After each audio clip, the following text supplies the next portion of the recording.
नमस्कार. श्री स्वामी समर्थ. पितृपक्षामध्ये जेवणामध्ये हळद का टाकत नाही यामागचं कारण आज आपण जाणून घेऊया.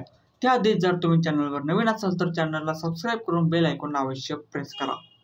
तर चला व्हिडिओला सुरुवात करूया. जेव्हा पण घरामध्ये कोणाचा मृत्यू होतो किंवा श्राद्ध असते तेव्हा भोजनामध्ये हळदीचा प्रयोग केला जात नाही.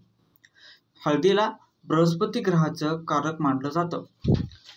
त्याचा संबंध विवाह सारख्या अनेक शुभ कार्यांशी मानला जातो.